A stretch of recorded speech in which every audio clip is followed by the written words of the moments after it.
Buenas noches a todos. Yo soy Mariana Sánchez López, residente de Radiooncología del Centro Oncológico Estatal de Toluca. Vamos a analizar por medio de los artículos más importantes cuál es el rol de la radioterapia en cáncer de cuello, principalmente en el locorregionalmente avanzado. Bueno, para iniciar tenemos que la radioterapia adyuvante en cáncer de cavidad oral, de acuerdo a las guías NCCN, se puede realizar mediante varias técnicas. De las principales con las que contamos sería con radioterapia conformal 3D o también se puede realizar con IMRT.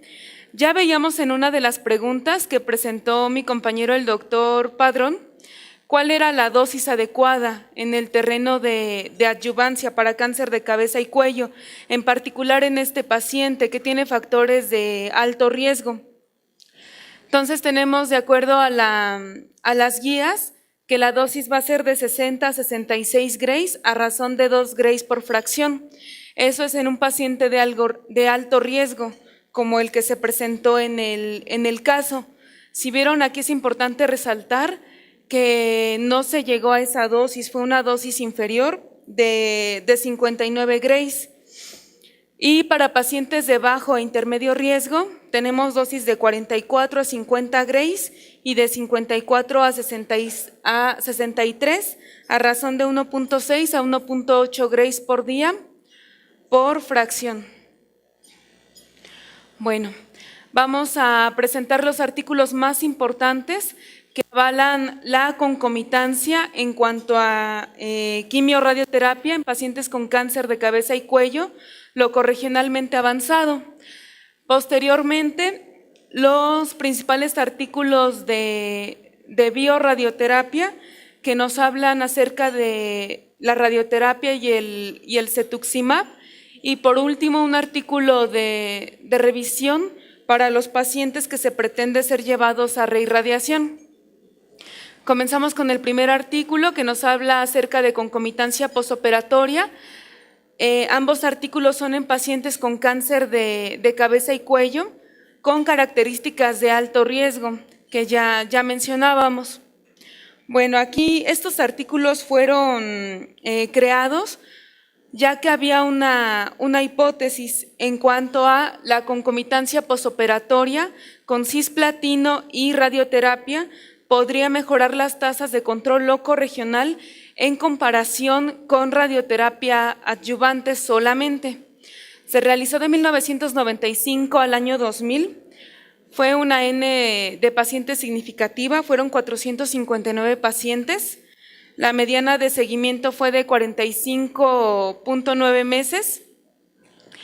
En el grupo de radioterapia, prácticamente es el 51% de los pacientes con una N de 231, y en el grupo de quimio y radioterapia posoperatoria, el 49% de los pacientes con 228.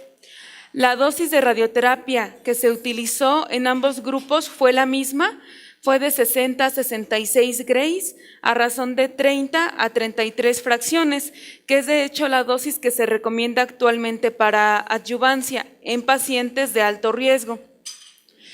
Y el citotóxico que se utilizó fue cisplatino. Aquí, dentro de las características importantes de los pacientes, es que al menos tuvieran un Karnofsky de 60, evidentemente fueran etapas locorregionalmente avanzadas, la mayoría ya tenían ganglios linfáticos positivos, sin embargo, debían de ser pacientes no metastásicos. Al analizar los grupos de pacientes, la mayoría de los pacientes son de género masculino, de raza blanca y pues tienen factores de alto riesgo.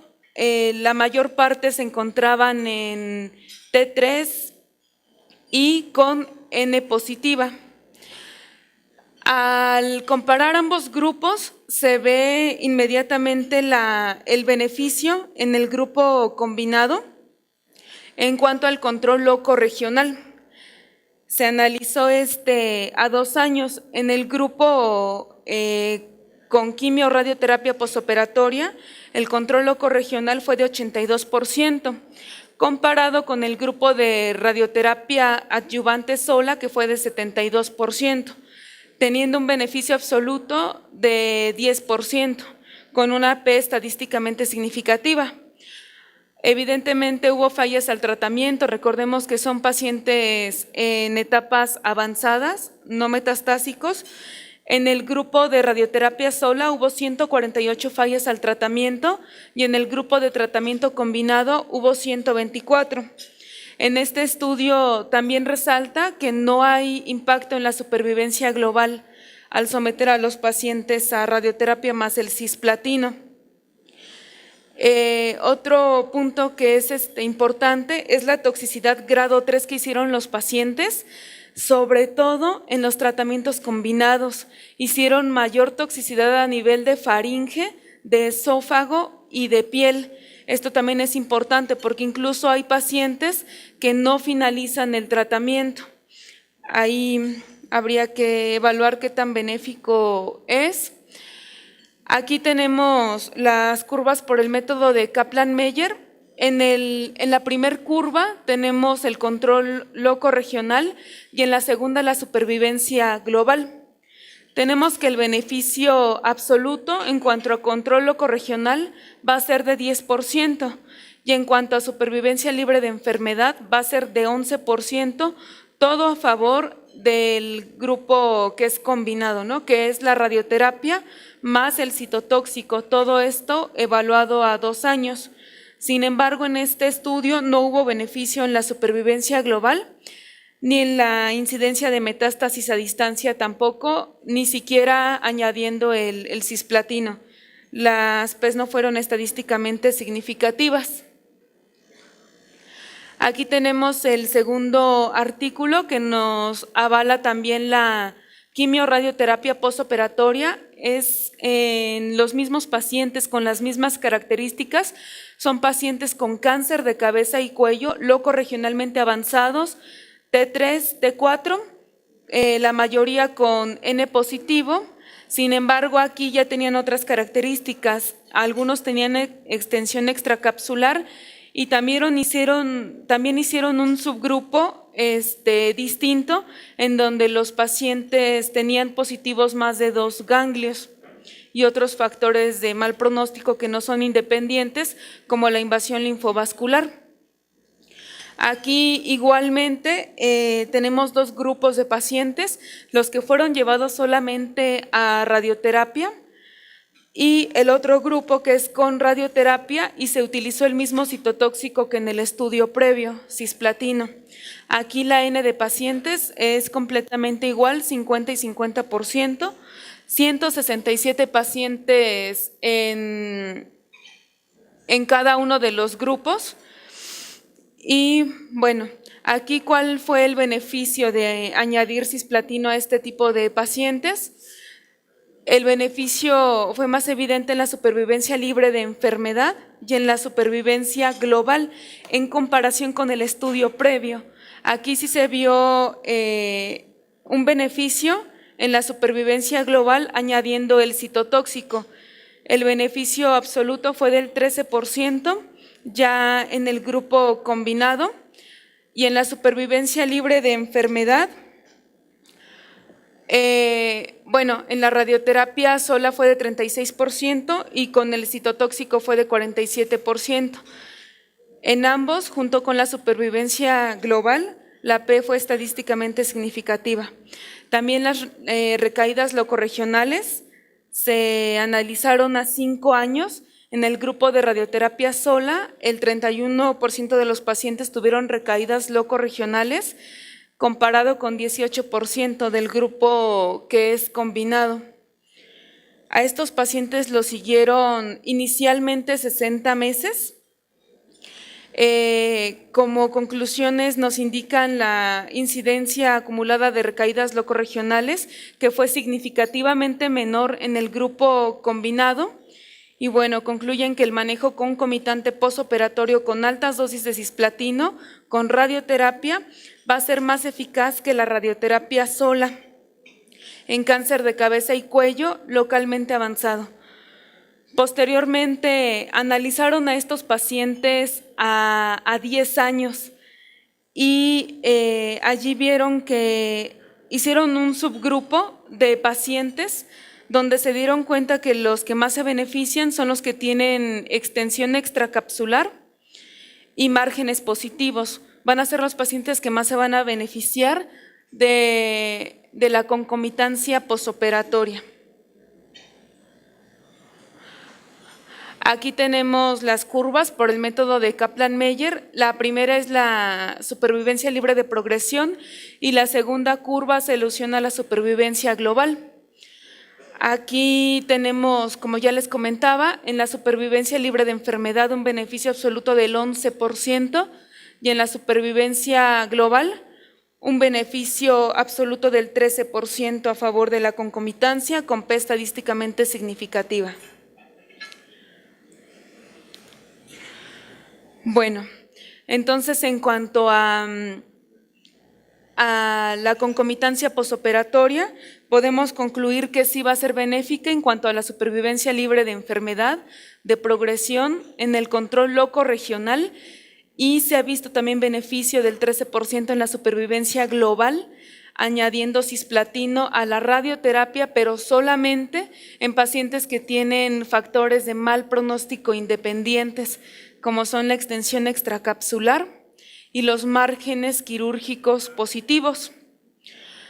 A continuación vamos a ver los artículos principales que nos avalan el uso de la bioradioterapia. Son 2 artículos del mismo autor, de James Bonner. Uno de los artículos se publicó en el 2006 y el segundo artículo se publicó en el 2010. Son de los más representativos acerca de la bioradioterapia. Aquí lo que hacen es comparar la radioterapia sola y radioterapia con cetuximab para el manejo de pacientes con cáncer de cabeza y cuello, epidermoide locorregionalmente avanzado, no adyuvante, sino como tratamientos radicales. Aquí también tenemos 2 grupos de pacientes, los que son solamente llevados a radioterapia y el grupo que recibe radioterapia con cetuximab. La N de pacientes para radioterapia sola fue de 213 pacientes, comparado con el grupo que tiene cetuximab, que fue de 211. Siguieron a estos pacientes 54 meses, esa es la mediana de seguimiento, y tenemos que la duración media del control loco-regional para los pacientes que son llevados solamente a radioterapia es de 14.9 meses, comparado con el grupo de cetuximab, donde tienen una duración media del control locorregional de 24.4 meses. Estamos hablando que hay un beneficio absoluto de más de 10 meses añadiendo el cetuximab a este tipo de pacientes. La P también fue estadísticamente significativa y también se ve un beneficio importante en la supervivencia global de prácticamente 20 meses. Y bueno, ¿cuáles fueron los efectos secundarios en este tipo de pacientes? Evidentemente van a ser más en el grupo que tiene el cetuximab.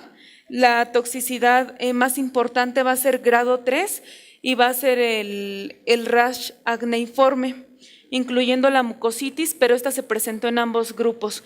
El rash acneiforme se presentó en más del 80% de los pacientes que recibieron el cetuximab. Se presentó en todos los grados, solamente en 10 pacientes en el grupo de radioterapia sola y en 87 pacientes en el grupo de radioterapia más cetuximab. La importancia de añadir cetuximab a este tipo de pacientes va a ser en cuanto a la supervivencia global, supervivencia libre de progresión y control loco regional. Los analizaron a 2 y 3 años. En la supervivencia global, el beneficio va a ser de 10%, el beneficio absoluto. En la supervivencia libre de progresión es de 9%, al igual que en el control loco regional. Entonces, estos artículos son los que avalan el tratamiento con cetuximab en este tipo de pacientes, como les decía, como tratamientos radicales, no en adyuvancia. Aquí tenemos el segundo artículo del cetuximab que se publicó en el 2010, es del mismo autor Bonner. Aquí igualmente divide a los pacientes en dos grupos. La radioterapia es el mismo esquema en ambos grupos, fueron las mismas dosis, sin embargo hubo 3 grupos de pacientes, dependiendo la dosis que se utilizó.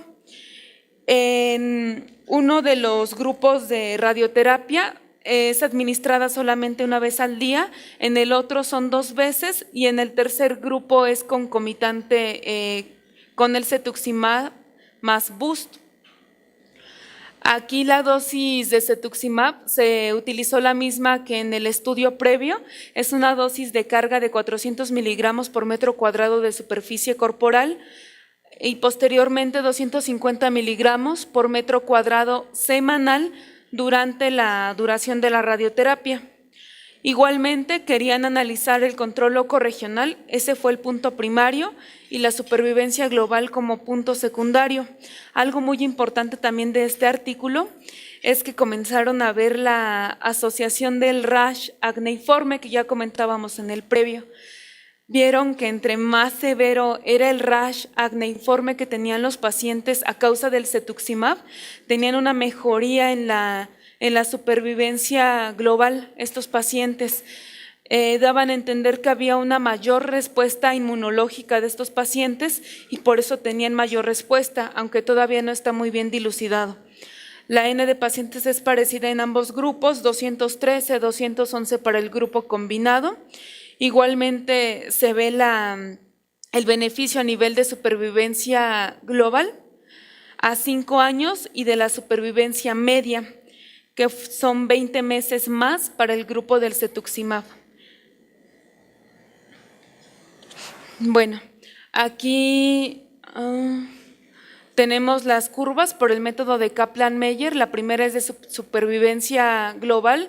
Es muy evidente cómo se abre la curva. La línea azul es la radioterapia más el cetuximab y la línea roja es radioterapia sola. El beneficio absoluto fue de 20 meses y a 5 años de 9.2%. Y la segunda curva es la que comentábamos del rash acneiforme. Vieron que entre más severo era, sobre todo en los pacientes que tenían grado 2 y 3 del rash, tenían un beneficio en la supervivencia global. Incluso mencionaba que vivían 2.5 veces más en comparación con los pacientes que prácticamente no tenían toxicidad con el cetuximab. Esto por lo que les mencionaba de que tienen una mayor respuesta inmunológica. Para finalizar, bueno, ya veíamos el caso, ¿no? Hay varias opciones para tratar a este paciente en la recurrencia. Tenemos este artículo de revisión, es del panel de expertos del Colegio Americano de Radiooncología en cáncer de cabeza y cuello, el cual nos hace recomendaciones que debemos tomar en cuenta al momento de decidir si se va a reirradiar o no un paciente o si se puede reirradiar. Como introducción tenemos que las recurrencias locorregionales en pacientes de cáncer de cabeza y cuello van a ser muy importantes, son un número muy significativo. Tenemos que 18 a 20% de los pacientes tratados con quimio o radioterapia definitiva van a tener recurrencia locorregional, y en los pacientes con enfermedad irresecable y avanzada, del 17 hasta el 33% de los pacientes van a tener recurrencia. Por eso es la importancia de conocer bien las recomendaciones y los criterios para reirradiación en este tipo de pacientes. ¿Cuáles son las razones para volver a tratar a un paciente, para reirradiarlo? Para empezar hay que tomar en cuenta sus características, la sintomatología que tiene el paciente, en qué estado funcional se encuentra, cuánto tiempo ha pasado de la irradiación. Las guías NCCN de este año de cáncer de cabeza y cuello nos refieren que podemos intentar reirradiar a un paciente cuando han pasado 6 meses de que finalizó. Sin embargo, eso llevado a la práctica no es tan sencillo. Hay que evaluar el estado funcional en el que se encuentra el paciente, la toxicidad que tuvo al tratamiento previo, la toxicidad temprana, la tardía y qué otros tratamientos ha recibido. Dentro de las razones que tenemos para reirradiar a un paciente, obviamente tenemos que la progresión tumoral locorregional va a ser causa muy importante para los pacientes de morbilidad y mortalidad. Son pacientes que tienen dolor, que pudieran estar con hemorragias incontrolables y ahí pudiéramos valorar nuevamente la reirradiación. Dentro de las recomendaciones en este estudio nos menciona que al momento que tenemos al paciente con una recurrencia, debemos de hacer estudios de evaluación. Nos recomiendan principalmente resonancia magnética y tomografía axial computarizada, así como valorar, dependiendo del paciente, la realización de un PET. También antes de pensar en reirradiarlo, debemos tomar en cuenta las comorbilidades que tiene el paciente, las expectativas de vida, el estado funcional en el que se encuentra, cómo se encuentran y cuáles son las secuelas a nivel de habla y deglución de los pacientes, el estado nutricional que tenga, la severidad de los síntomas y, como ya les decía, las secuelas de tratamientos previos, si hizo toxicidad importante, fibrosis, radiodermitis, si el paciente tiene gerostomía permanente, habrá que evaluar qué tan benéfico es volver a reirradiar a este paciente. Mencionaba que dentro de los criterios de exclusión para la reirradiación de estos pacientes tenemos principalmente a los que ya se encuentran metastásicos en la recurrencia. Este es un criterio absoluto de exclusión. Un pobre estado funcional a partir de COG-3 y evidentemente los que le siguen ya no son candidatos idóneos tampoco para la reirradiación, y toxicidad severa con la radioterapia previa. Otros puntos que también tomaba como secundarios es que si no se cuenta con el plan previo, no recomiendan la reirradiación como tal. Bueno, ya comentaba mi compañera, la doctora Nora, hay que dividir a los pacientes en los que son resecables en la recurrencia y los que son irresecables. A final de cuentas, en los pacientes que tienen una recurrencia resecable, la resección quirúrgica sigue siendo considerada el estándar, como lo vimos en el paciente que se presentó. Tiene una recurrencia, si es resecable, la cirugía sigue siendo el estándar. Solamente que no fuera médicamente operable, pudiera considerarse la reirradiación. Y bueno, mencionaba que la cirugía en el control local a largo plazo nos va a brindar de un 25 a un 45% en los pacientes que recurren. Sin embargo, aún con una resección completa en la recurrencia y con márgenes negativos, el riesgo de fracaso del tratamiento puede ser de 59%. Y bueno,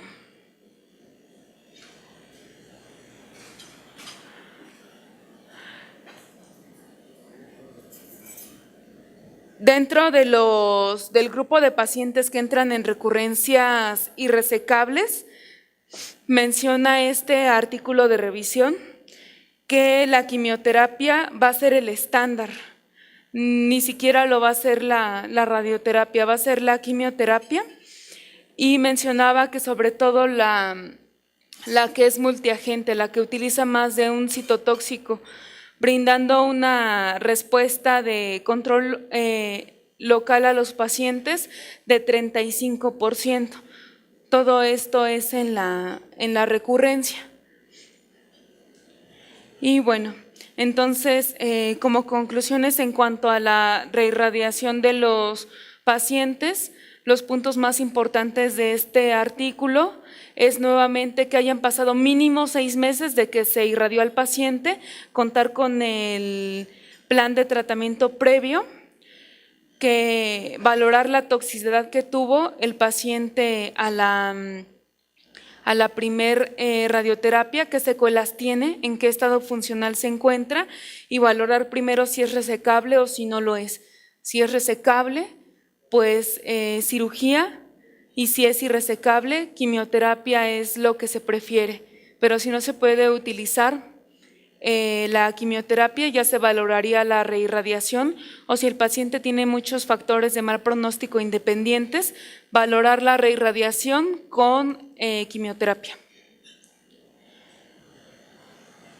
Y eso sería